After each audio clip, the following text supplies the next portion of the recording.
Welcome, everyone. Thank you for coming out tonight on this cold night. Welcome to those that are watching from home and chose to stay snuggled at home to watch as well.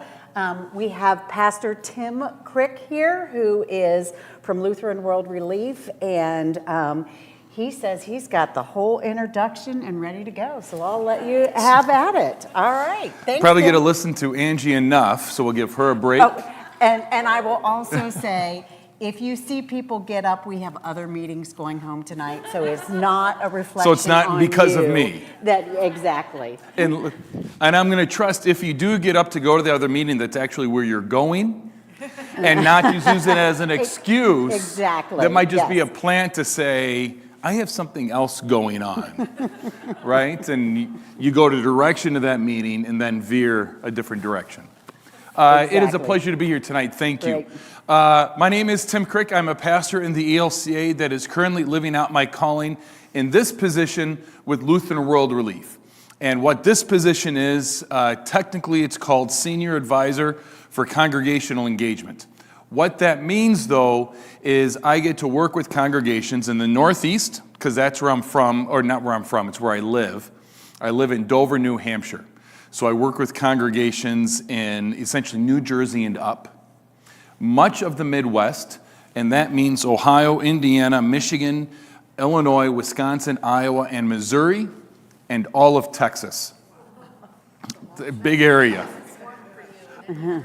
Yes. I don't go to Texas in July, right? And I wish I could say I avoid northern Wisconsin in the winter, but I'm actually going there beginning of February.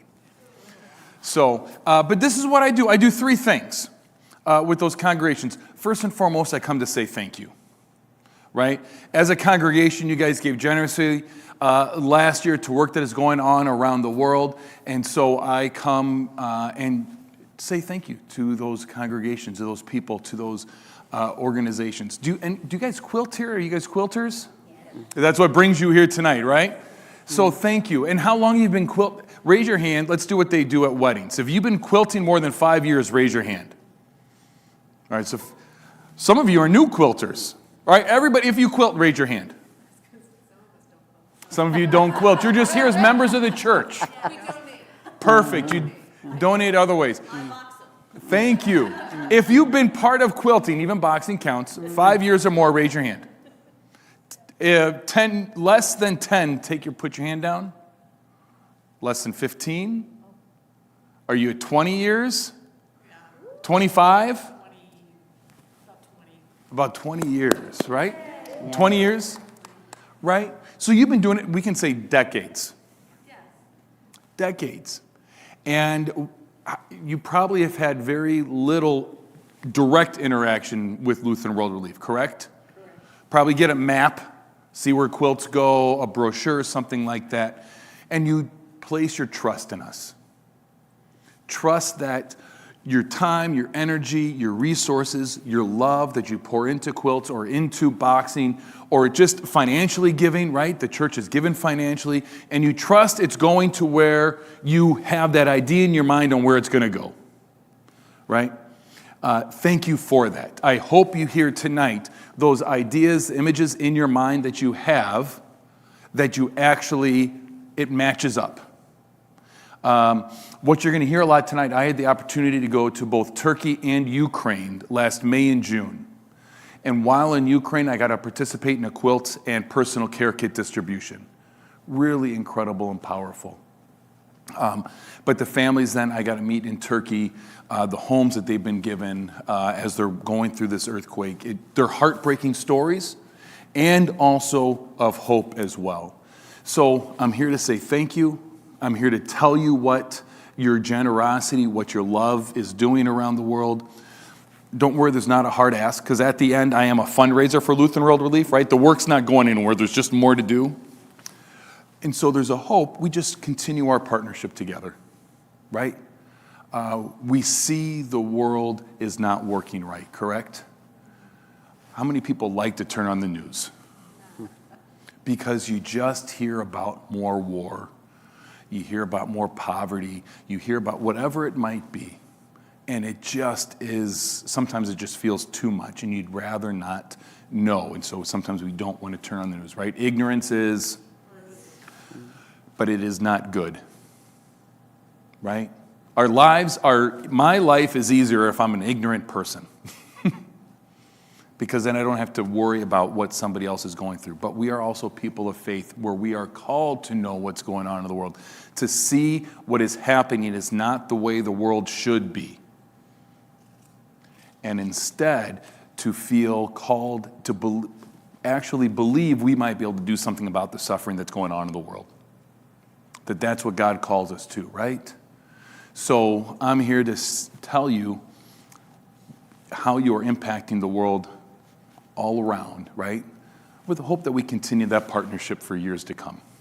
And I get to come back in a year from now and tell you about the other things that are going on, all right?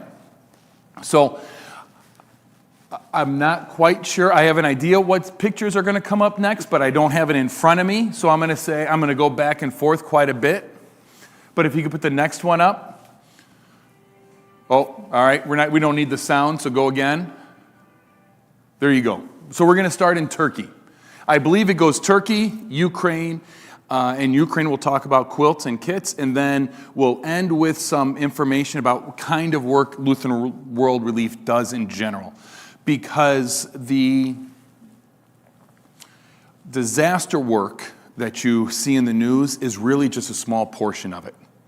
A lot of the work we do is about long-term, sustainable work. It is asking the question, what is causing poverty, suffering, and injustice to persist, and how do we address it at those root causes in areas that we aren't in the news all the time, right? But we're going to start in Turkey, Ukraine, then get to those. When we were in Turkey, this is what most of it looked like if the buildings were still standing. The epicenter of the earthquake was in a town or a city called Antakya, which is 2 million people. Not a small portion, right? Not a densely area. It's much more spread out. And so there weren't skyscrapers and stuff. Most buildings, 5, 10 stories would be a tall building. You'll see some apartment buildings like that.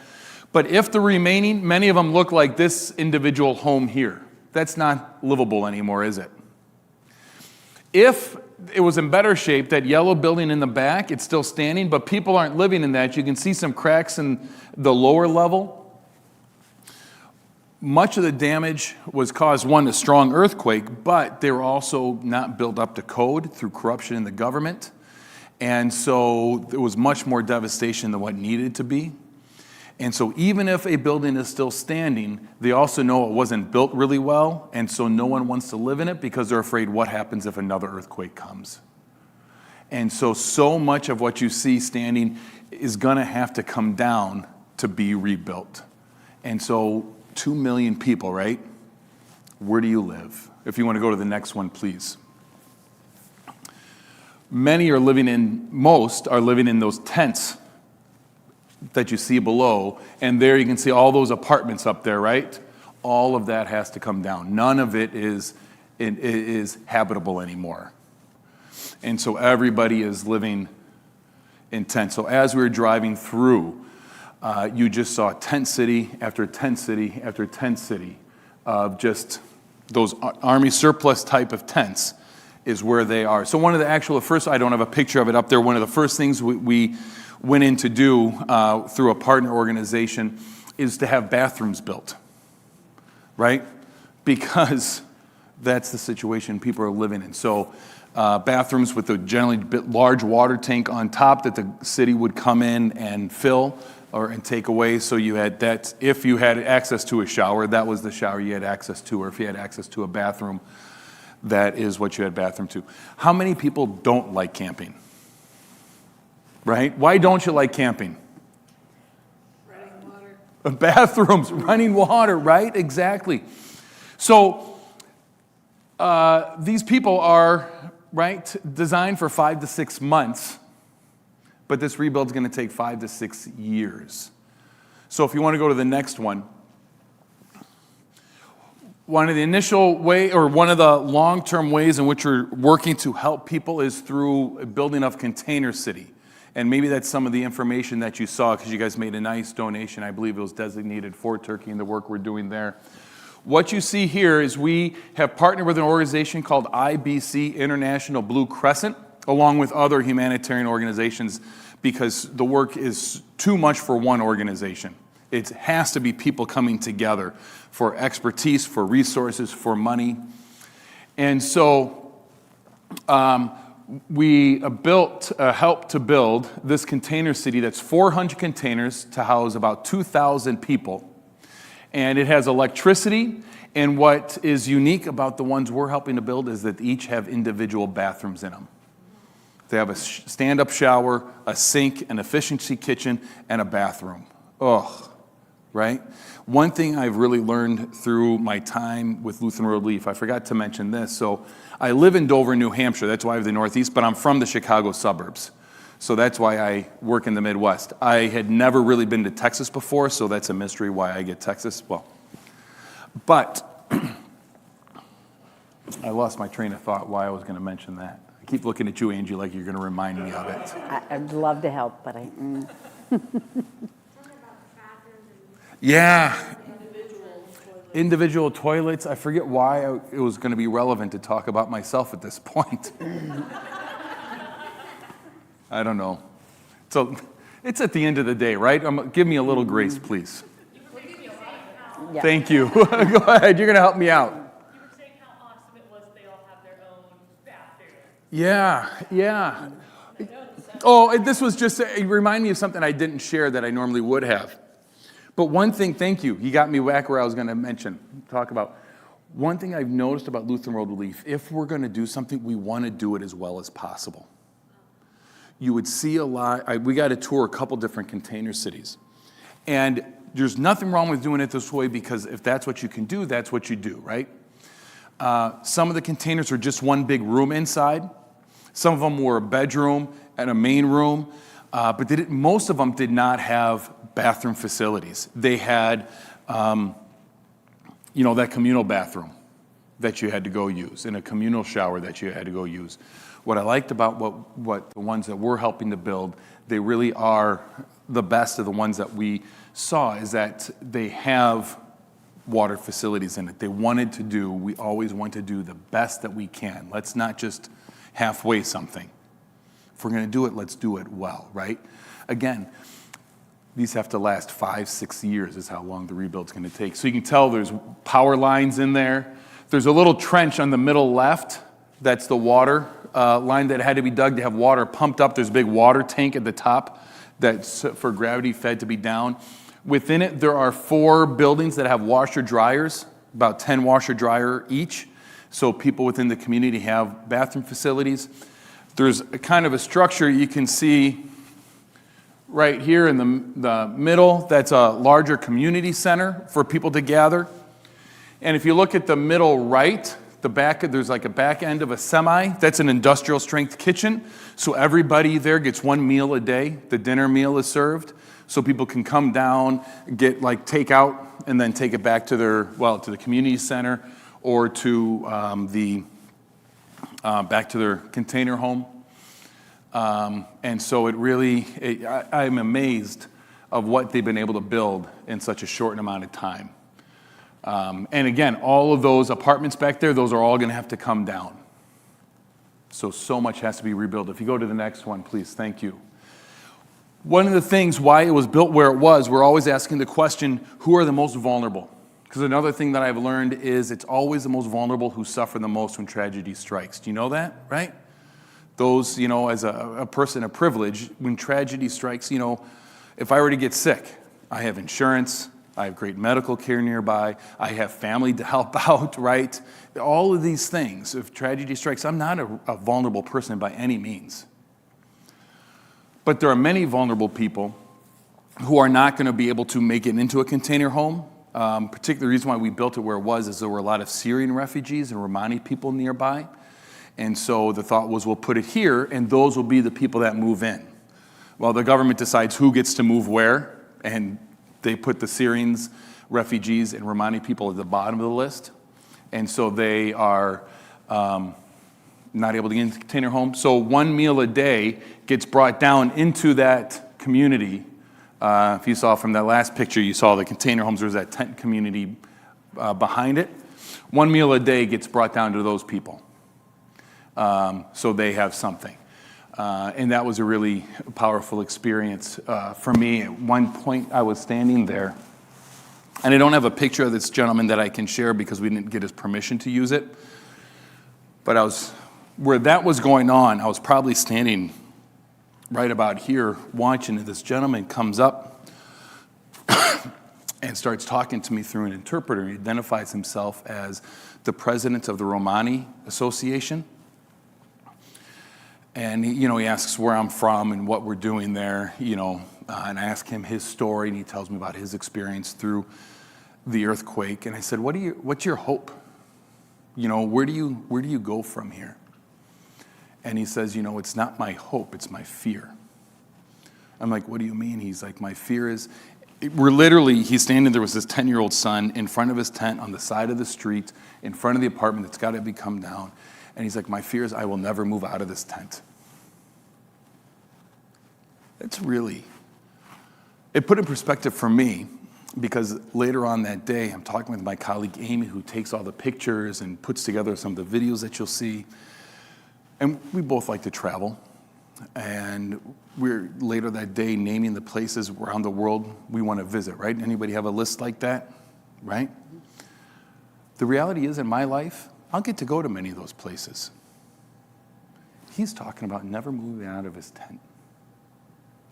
I don't know if there's anything inherently wrong with wanting to travel and going to do those things, but it's a sign that the world doesn't work right. 2 weeks ago, not 2 weeks ago, now it's almost a month ago, I have a friend who's a chaplain in the army based in Kaiserslautern, Germany. I went over and got to visit him. And he picked me up in Amsterdam, and then we went to Christmas markets and Belgian breweries for a week. Right? Aachen, Germany, Bruges, Brussels. It was incredible. He's worried about not moving out of his tent, right? Thank you for thinking about there are other places in the world where it's not working right. And how do we help correct the situation? If you go to the next slide. This is Erkin and Seda. Seda is the wife on the right. Erkin is the husband. Erkin's the wife on the, sorry. Seda is the wife on the left. Erkin is the husband on the right. They were a family we got to meet that was living down in that tent city before, and we're fortunate enough to get a container home to move into, and actually we got to show them the container they were going to move into. Which was a pretty incredible experience. So I'm going to let them tell their story, and you'll get to see them seeing their home for the first time. If you can go to the next one. And give this minute just a pip. There we go. Now if you click it.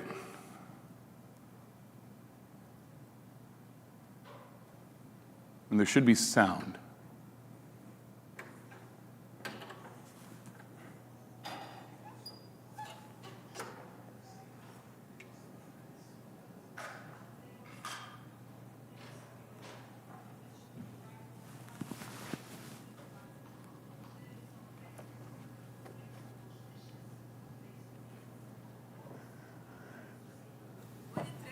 Water gets in. Water is always pouring in from here.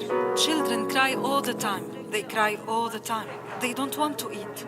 I can't change them. We can't take a shower anywhere. I haven't taken a shower for about a month.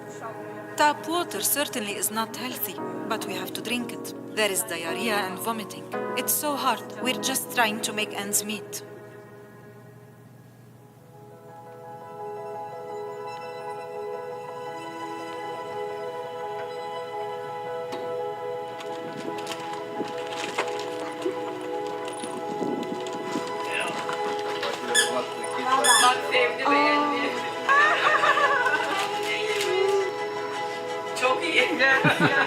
I am very happy, so I don't know what else to say. Our children are also delighted, so we are happy too. Thank you very much.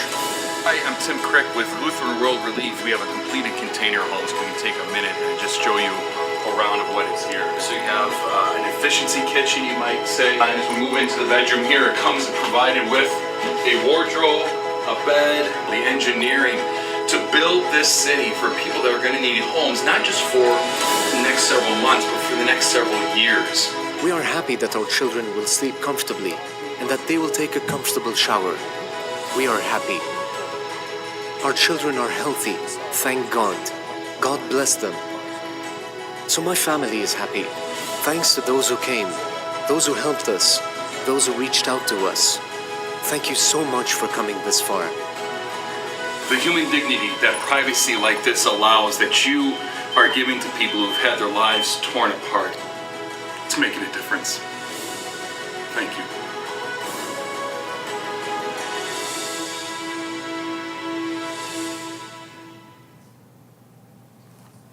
You can go to the next one real quick, too. Was that it? Yep. It's huge problems that are going on, right? It seems overwhelming. And anybody wonder, is it 7 o'clock? Are you really going to that meeting? I'm kidding. Just kidding.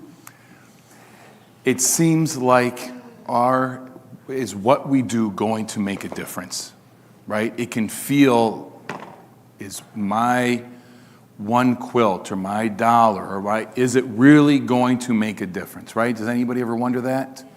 It does. It is only, you're right, it's only a drop in the bucket, but it is not the only drop in the bucket. That's what we have to remember. If we all put in our drop, the bucket overflows, and this is what happens. So thank you for adding what might only feel like a drop, but it matters. Thank you for adding your drop. This is Erkin and his daughter. The water hadn't been turned on yet. We got to show it to them, but they didn't move in yet.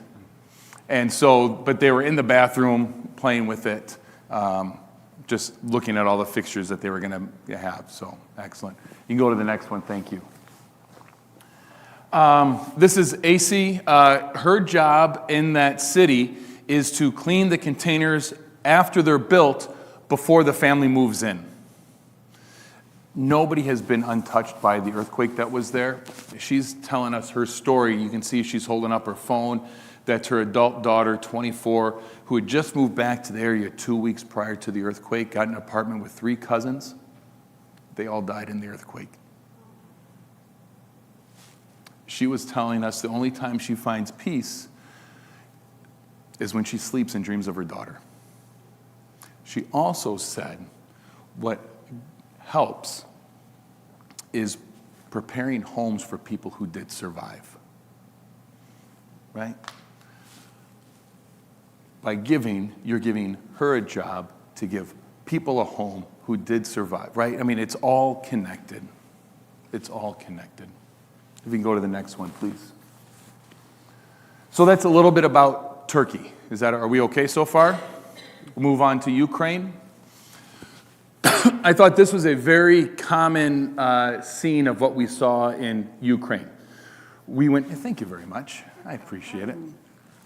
We went in and out from Turkey, flew to Warsaw, then took an overnight train to Kyiv, stayed there a night, and then we went to, if you go to the next slide real quick, to Kharkiv in the northeast region of Ukraine. You can see that circle around it. This is just an image I got from Google to kind of show where we were and where there has been fighting and where there were some Russian-occupied territory within Ukraine. Because where we did go was previously occupied by Russia that had since been taken back by Ukrainian forces. So fighting was not going on. But we stayed in Kharkiv for about 4 nights, then went out throughout that circle area, and at one point we were 4 miles from the Russian border. And that was where we had the quilt and kit distribution. But if you go, can you go back one real quick? But that really, well, Kyiv was a fully functioning city, had a very strong military presence. Things were beautiful. We were just out and about for the day. Once we got to Kharkiv in that area, this is what it was like. Just a constant reminder of what had happened and what they're in fear of might happen again. And so you can see these 2 ladies are just coming back from the store, just walking back home, And again, it was people who did not have the resources to flee. So it's generally an elderly population that was behind, and a lot of families with young kids that didn't have the resources to go anywhere else. If you go up ahead 2. This one is not dubbed in English, but it is closed captioned below, so hopefully you'll be able to read it all. And it gives can you pause it real quick? Yep. Thank you. It gives an overview of the work that is going on, housing, healthcare, and hope, with hope being quilts and kits that were given out. Go ahead.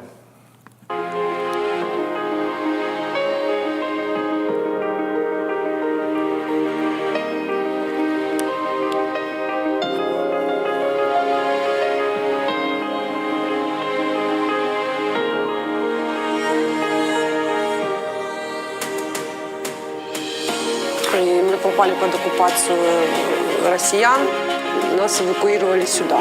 У нас был свой транспорт, мы приехали, нас приняли, приютили, дали нам жилье, как бы успокоились уже. Ну, в общем, я хотела бы поблагодарить вообще за финансирование, что мы здесь вообще проживаем, что нам дали возможность. Ну, спасибо большое, огромное вообще.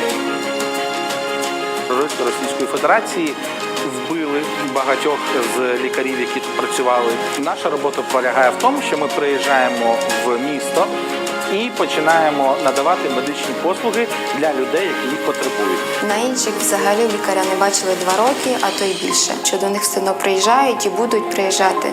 І для них це трак, це велика машина, щоб про них не забули. Я ще раз наголошу, війна – це не тільки фронт. Це люди, які залишаються тут і потребують нашої допомоги. Ми будемо підтримувати цих людей, приїжджати до них. Мы прожили 4 месяца в другом селе, но тоже были под оккупацией. Самый как первый год жизни нужно и медицинское обслуживание каждый месяц, и прививки, и что-то вкусное хочется, и ничего.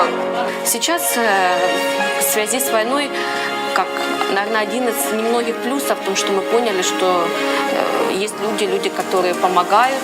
Спасибо большое волонтерам, гуманитарным фондам, которые нам оказывают помощь, потому что и они вложили душу, и силы, и время.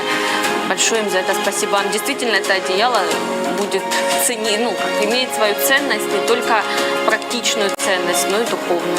Как мы зимой с сыночком кроемся и будем греться под этим одеялом. И оно также будет насыщать нас верой, что нам верят, в нас верят и за нас молятся. Даже пусть это на другом континенте, но духовно они всегда будут с нами.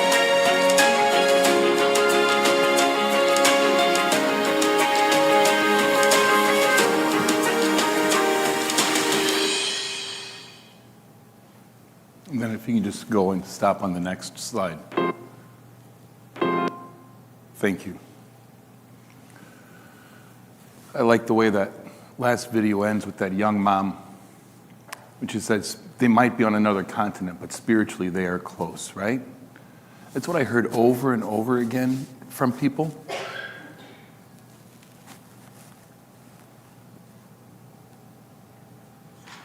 Sorry. Was thank you for remembering. Thank you for not forgetting.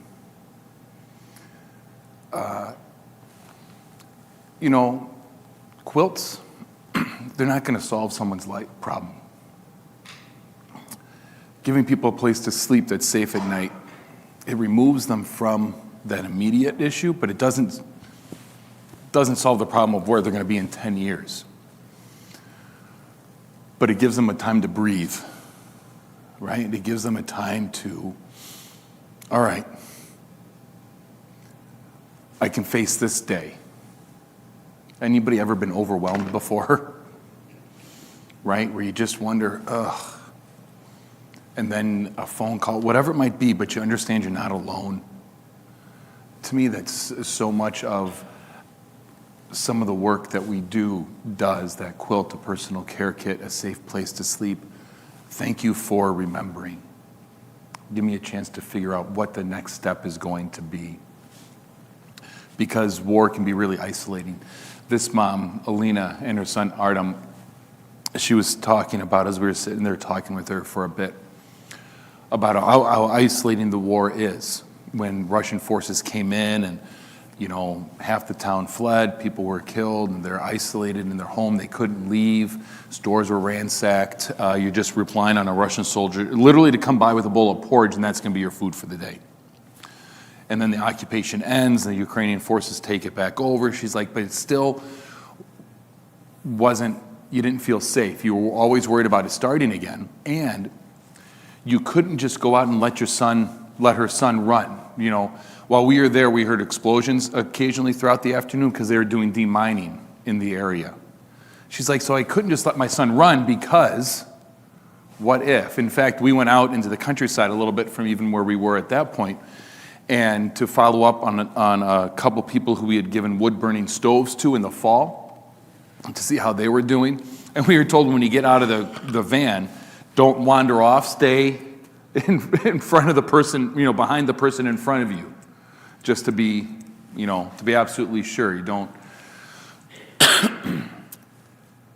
But with a quilt, right, it's again, or a personal care kit, I'm not alone. Somebody cares.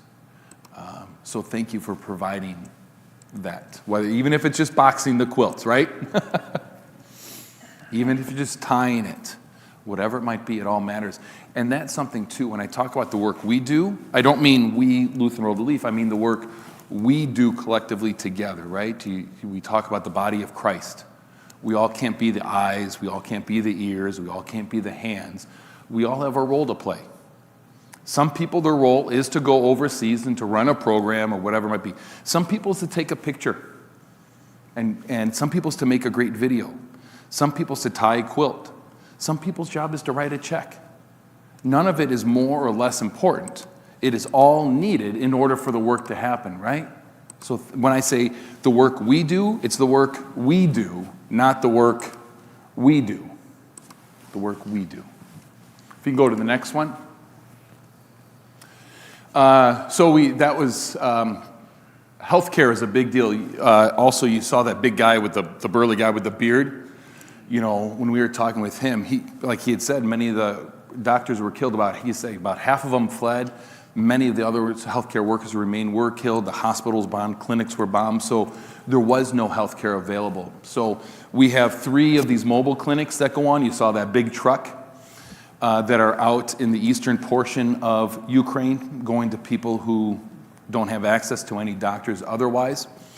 And the way it works is normally they show up for about 2 weeks at a time, and they, in coordination with the Ukrainian government, will determine where they're going to be, because we're not the only ones that have these mobile clinics out. Other organizations do. So you want to know where other people are, what are the needs in each area, and that'll determine what kind of doctors are provided too. Because doctors will sign up for 2 weeks at a time to come into work. And so then people can register when it first shows up, and then they come back. If you go to the next one, the time in which the doctors that were available when we were there were cardiologists, ophthalmologists, an OBGYN that was also trained on ultrasound, and psychologists. And the psychologists were really important too. What this doctor was telling us is, at least in this town, the mayor and the chief of police colluded with the Russian government to allow the takeover to occur.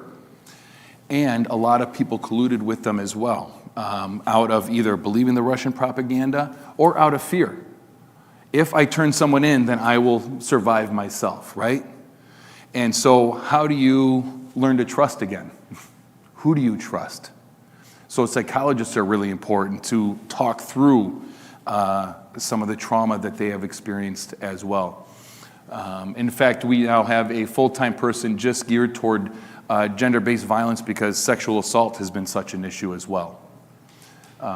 And so that is something they can talk through. If you go to the next one, I was really amazed how much it felt like a doctor's office when I went inside. You had this big back end of a semi, and you walked up those steps, and maybe it was, I'm totally estimating here, but about the length of this area, to give you an idea, and you walked up these steps, and you had a narrow hallway for 3 treatment rooms, But you went to the right, facing out, lengthwise, then you came to this desk here, and right? Just like you go to the doctor's office, what do they give you when you check in? A clipboard, right? And fill out the information. Same thing, right? You can see a clipboard to fill out. She actually had a bowl of cookies there for, to take. There was a little couch. After you checked in, you sat down and waited for them to call your name. She had a coffee maker back there, a printer back there, but it really was, I was amazed at how much it felt like a doctor's office while we were there. So if you go to the next one, this is Dr. Vitaly Olkovic. He was the OBGYN trained on the ultrasound. You can see there he is in one of the treatment rooms. He was talking about two things. One, he said they'll see up to 40, 50 patients a day because it is such a need. And you heard the one doctor say, we'll keep seeing them until we can't, right? And he was reiterating that. He's like, they know this is going to be their one chance to see a doctor. They don't know when it's going to happen again. So I was really amazed. The spirit of the people. We will do what we can. This is the gifts we've been given. You saw the one guy with the big burly beard, Alexei. His job as the general manager is he helps get the truck set up so when the doctors come, it's all ready to go. He wanted to enlist in the Army. His health reasons, he couldn't. So instead, I'm working with this truck, and he's like, I want to go as far as we can to help the most people that we can in the most dire situations there are. He's like, because that's what I'm able to do. And so that's what he wants to do, right? And that's what Dr. Olkovic was saying. He's like, we'll just see patients as much as we can because this is the way we can help. Understanding the situation and what can we do. If you go to the next one. This is Lydia and Diana. So we had Hope is quilts and kits, housing or healthcare, and then housing. So we have refugees, or people that have fled the country. Internally displaced people have fled their home, but they're still within the country, right? And so we're helping to sponsor a facility to house people who have fled their home. And it's almost in like dorm style housing. But Lydia and Diana, Lydia's the grandma, Diana's the daughter. If you go to the next one, I'll let them tell their own story. Don't start it yet. But it doesn't quite come clear through as I had hoped, or as I thought it would. When the war broke out, Diana was visiting her grandma, and they got separated from her parents. So that's a situation they found themselves in when the war happened. Go ahead and start. Те выходят на улицу, играются в песочнице, начинают обстрелы, начинаются бить. У нас все время был открытый погреб. Они сразу же бежали в погреб. Было такое, что на нее падала я сначала, потом дедушка, чтобы, не дай бог, ребенок осколки не получил никакие. Ну, страшно было, да, Дианочка? Страшно было, да? Страшно было.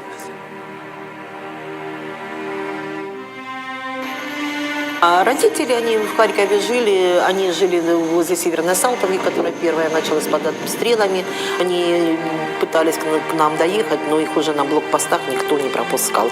Ну и так ребенок с таким же остался. Мы еще уезжали в другое село. Мы поехали в другое село, чтобы прятаться, пока здесь русские. Побыли там и побыли в доме, а в дом прилетело там тоже. И мы поехали, перебежали в лес. Речечка, ставок, и мы ловили рыбу, жарили, выживали как могли. Рыбку. Я говорю, ну пошли, мы и удочку сделали. Она ловила, да? Старалась с ребенком побольше играться, чтобы она немножко забывалась, отвлекалась, а все.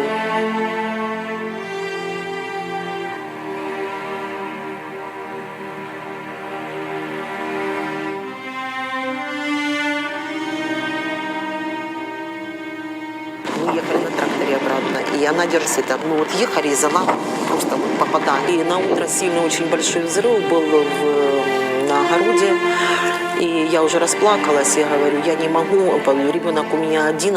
Вдруг звоню сюда, а мне отвечают, у нас тоже есть. Буквально через минут 10 и говорит, завтра в 11, говорит, идет маршрутка к нам, приезжайте. Как бы хорошо здесь очень хорошо. Здесь спокойно. У них остаток остался, конечно, от всего то, что они слышали, но у нее нету такого же страха, как был раньше. У нас здесь открывали класс, школьный класс с Никиткой, они тоже здесь. Сейчас были 2 только первоклассника здесь. Так что дома нет, но надежда, я же говорю, что быстрее кончилась война. Закон войны, чтобы детям было спокойствие и тишина. Это самое главное для меня, как для бабушки.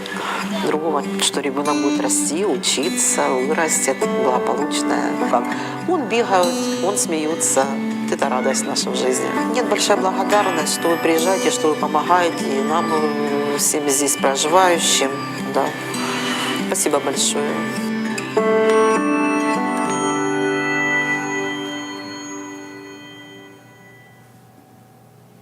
We can go to the next one and just let it sit on that.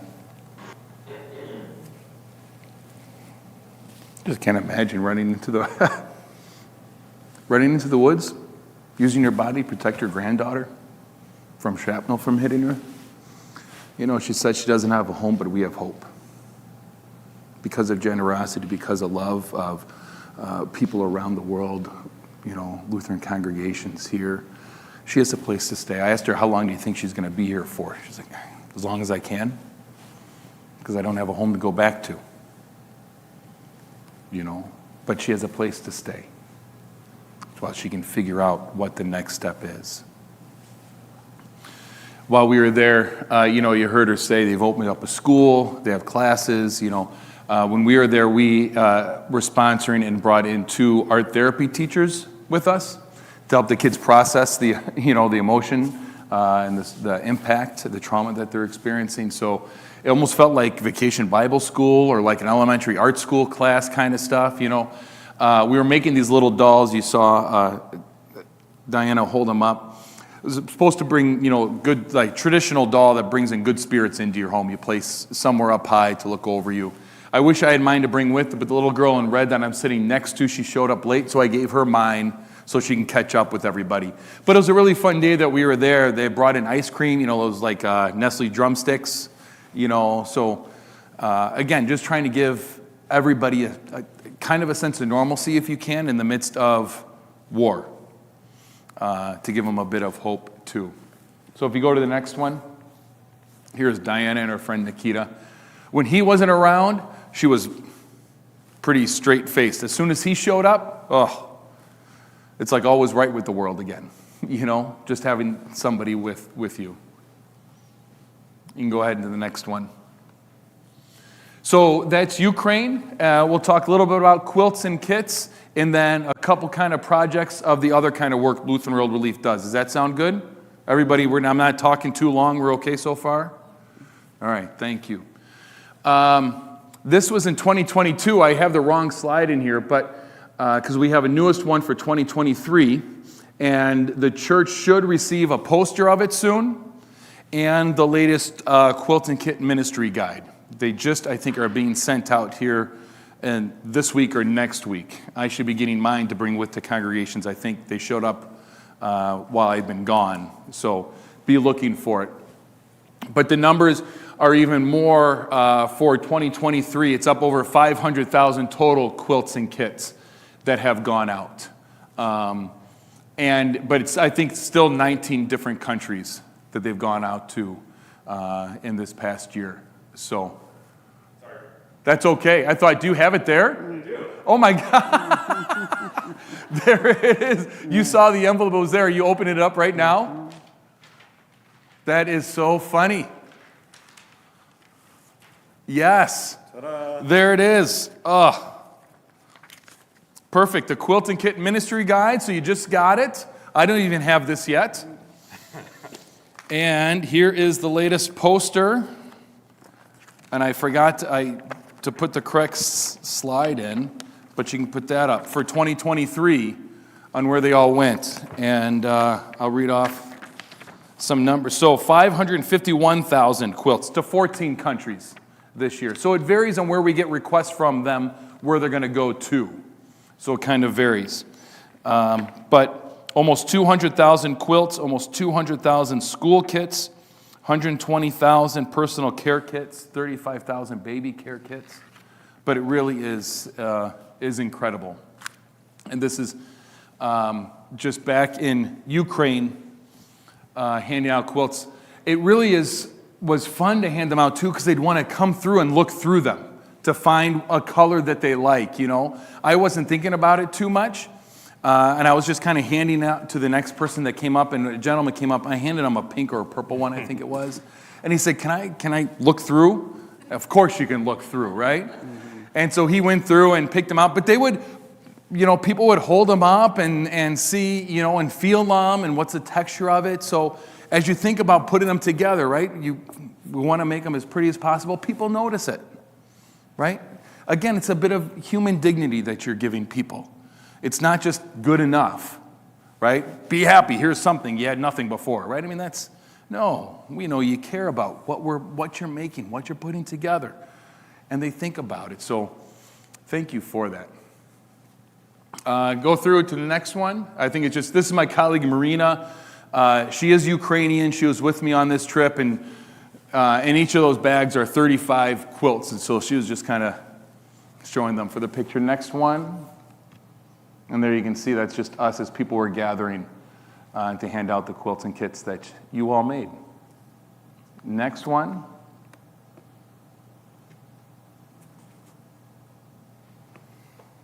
And one more. So this is a great video. I love it, about how quilts are used in Tanzania from last summer to help prevent stunting in children, right? In babies that are born. So go ahead and play this one.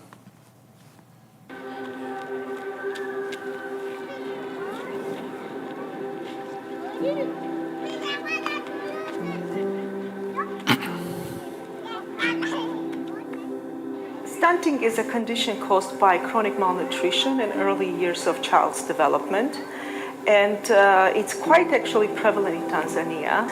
Stunted children are most likely to get sick. They take longer to recover because they have compromised immune system.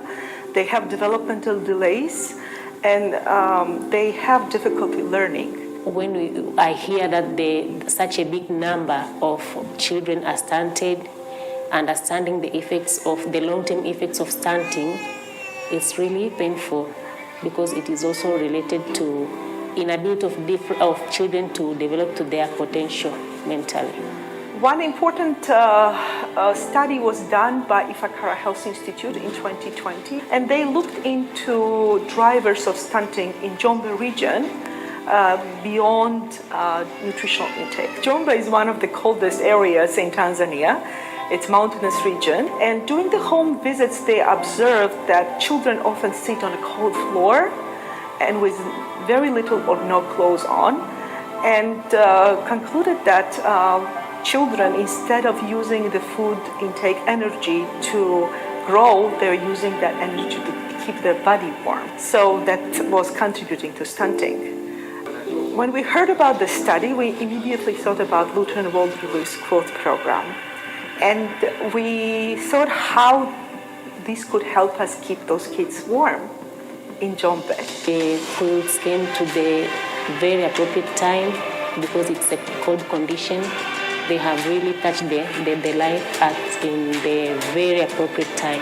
We were able to mobilize support and bring quilts to Tanzania, and we're expecting one more shipment, and we hope to reach close to 9,000 children with this assistance. Thanks so much for whoever thought of these children and sent the gift. Thank you to quilters on the other side of the globe for all the great work and dedication, and for bringing words of their hearts to children of Tanzania. It's very important. Thank you so much. Asante sana.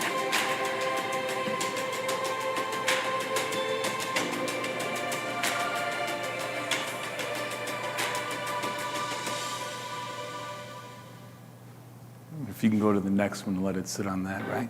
So much more than a blanket to keep warm at night, but it is a floor. I mean, think about, right? Babies aren't able to grow because they're using that food just to keep warm, not to grow. But with the quilts, you're helping to prevent stunting in children. We're going to skip this one and go to the next one. So a little bit about Lutheran World Relief. Like I said, it's the work we do is what's in the news. Turkey, Ukraine is really just a small portion of it. Currently active in about 33 countries around the world. That could be a country in which it is a one-time project that's going on, or we distributed quilts or personal care kits, baby kits, or it is a country in which we have full-time year-round staff that are present, and there's always ongoing projects that are happening. Does that make sense? So it is some level. So somehow in 2023, or at some level, we were operational in 33 countries around the world. And again, we were operational in 33 countries around the world. You can go to the next one. This is one of my favorite projects to talk about.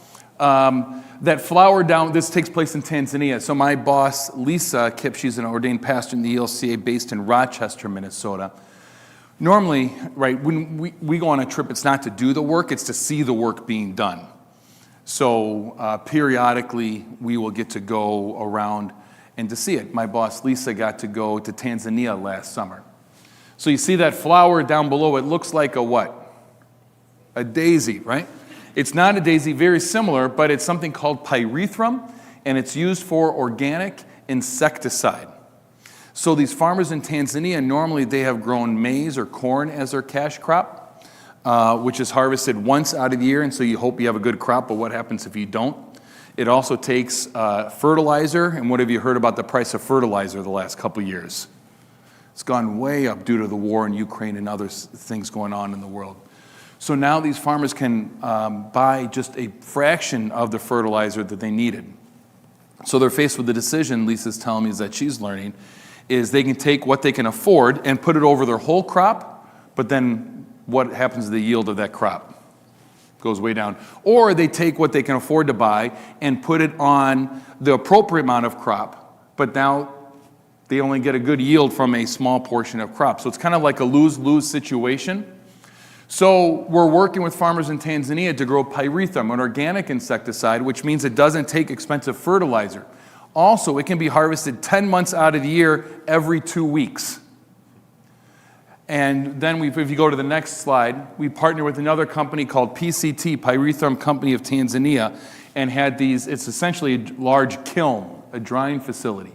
So they can take the pyrethrum, bring it here, dry it out, and then sell it to a representative from PCT for cash in hand right then, right? So much more long-term sustainable, working ourselves out of a job. That's the kind of work that we do around the world as well. You can see one white arm right there. That's Lisa's arm. There was a brand new facility building that was built. They asked her to do a blessing over it while she was with them. So she said, everybody gather around, all the farmers, put your hands on it, and let's pray over this building. So that's what's going on in that picture. So that's some of the work. And if you go to the next slide, and then this is my other favorite project to talk about. This is Nora. She lives in Peru. My colleague Emma got to go see this almost 2 years ago now. It'll be 2 years in March that she got to go to Peru. And where she lives is called the VRAEM region, V-R-A-E-M. It's an acronym, I don't know what it stands for, but it's an area in Peru where the Andes and the Amazon come together, and they grow two things. They grow coca, which makes cocaine, and they grow this plant. Does anyone know what we get from that? Chocolate. The chocolate beans are inside, right? Cacao. And we are working, many of the men have been killed due to terrorism and gangs involved in the cocaine trade. And we are working, have formed a women's cooperative called Quarry Warmi, or Women of Gold, and teaching them how to grow chocolate rather than cocaine. And then not just grow chocolate, but then process it, make it into chocolate bars, and sell it. They did so well, they entered some chocolate competitions in Lima and won, and Nora and a small group of women got to go to Paris to enter in chocolate competitions there. So it's a longer video. I don't have the clip of it, but in it, Nora is talking about telling her husband, I'm going to go to Lima to enter this chocolate competition. And he's like, okay, but who's going to take care of the kids? So she figured it out, went, did so well, came back, found out she was going to get to go to Paris, said, I'm going to go to Paris. And he's like, okay, I'll take care of the kids. And now he is involved in the women's cooperative to learn how to make chocolate and to process it and to sell it, right? Long-term sustainable solutions. What you see in the news, Turkey, Ukraine, it's very important work, and we're so glad people donate specifically to help those situations. And this is the stuff that you don't know about, but is just as important. And so when you give and you give unrestricted, these kind of things happen. And so it's so appreciative to continue our partnership and to keep giving quilting, finances, whatever it is, and to do it in an unrestricted way. And so women like Nora continue to get the training that they need, that we don't know about, but are needed as well. If you go to the next one, but really, if I didn't say this at the beginning, but if you don't hear anything else tonight, I just want to say thank you, right? That is so much of my job, is to come and to visit and to say thank you to the people who are giving of their time, their resources, their energy, their money, however it might happen, but to say thank you. I'm so appreciative. Big audacious goal is to end global poverty, suffering, and injustice, right? But just because we won't complete the work doesn't mean that we don't engage in the work. So thank you for engaging it through your partnership with us. It really does matter. Thoughts or questions about any of that? I know that's a whole lot, and I appreciate you showing up on Monday night at 6:30 at the end of whatever might be a long day, or I don't know what you have after this, right? Day's not done either. Maybe you have other things you need to go to, or you have cleaning to be done. But I thank you for coming tonight. Is it better to give through Lord Life or directly to? Directly yourself? Like if you give to Lord Life, just designate. Yeah, if you were to do that, designated Lutheran World Relief, and then I'm sure it gets given that way. Doesn't matter. I do, if you would like, I do have information out here that you can give directly that way as well if you'd like to. But however, it doesn't make a difference. It'll get there. And how old is Lutheran World Relief? A great question. I'm sorry I didn't mention that. It started in 1946 after World War II to help rebuild Europe. That's how it first started. And then it has grown into what you just all heard about. I just have always heard that you can trust Lutheran World Relief because the cost, because most of the money goes directly to the people. Yeah. It's about 85 cents on the dollar goes toward program. And that's like high. I think so, yeah. Obviously it can't all go because we have to, we want to make maps, posters, or for me to come and to tell you about all that stuff, right? That's, paper clips aren't free. And we try and be very mindful with what you entrust to us and do what we say we're going to do. We don't have commercials. What's that? Commercials, late night commercials. No, trying to use social media, right? How do we do a good job with what we've been given to maximize the dollar, right? So thank you for that trust. Other thoughts, questions you might have? Yeah.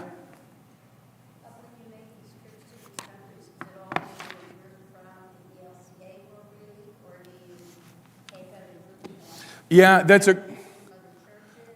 a great question. So two things. It's always just with people Lutheran World Relief. So when I get to go, it is just going to our projects with somebody from the marketing communications team, a photographer, videographer, to interview, to capture those stories, to bring back.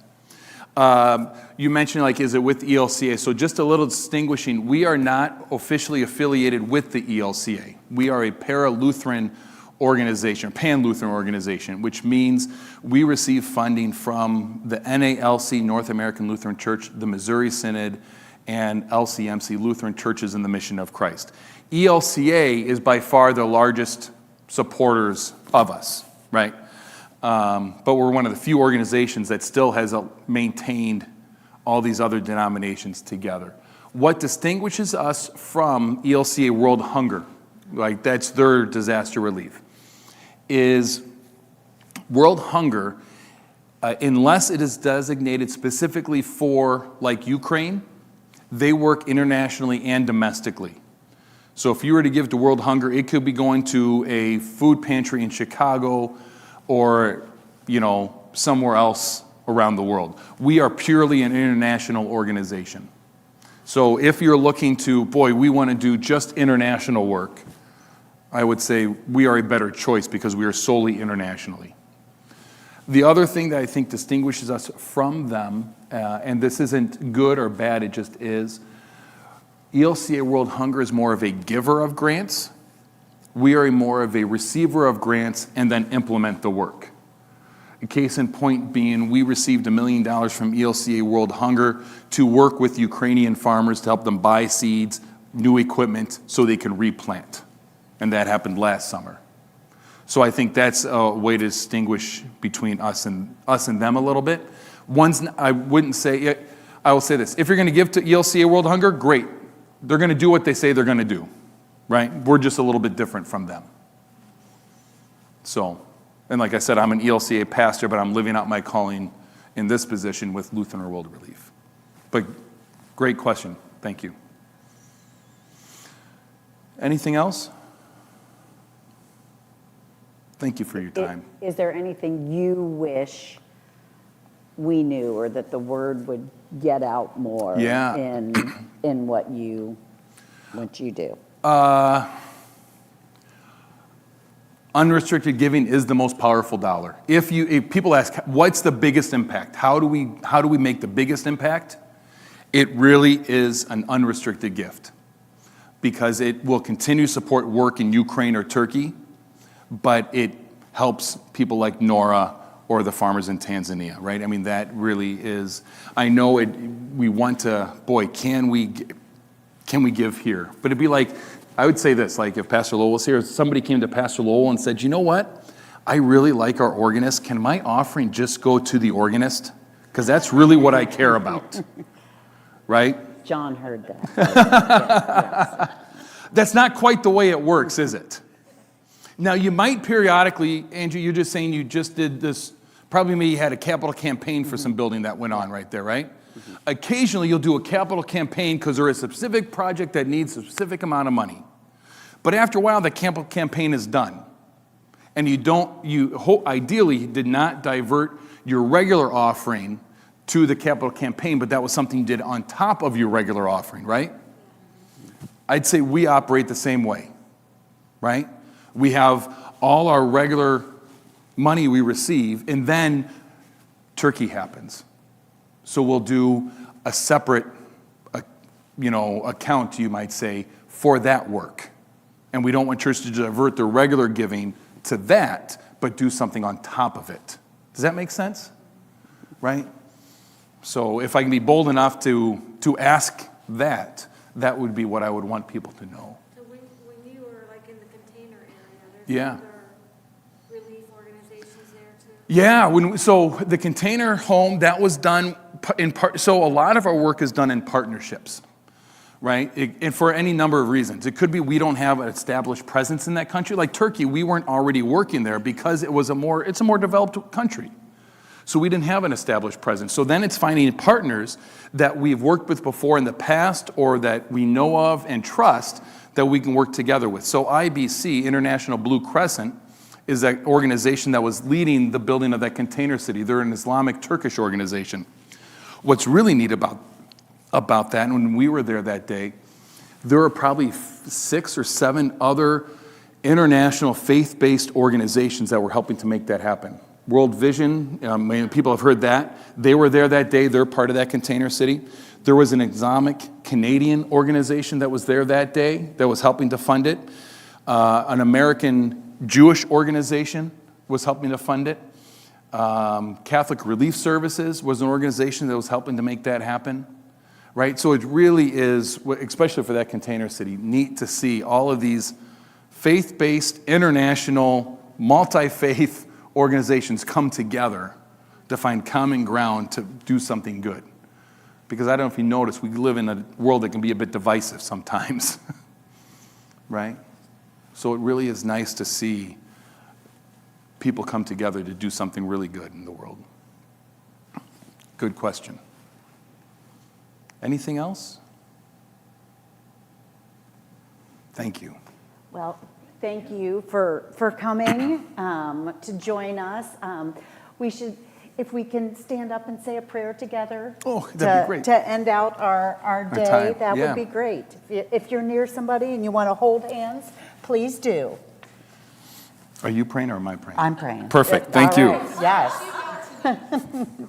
Heavenly Father, thank you for bringing us together this night.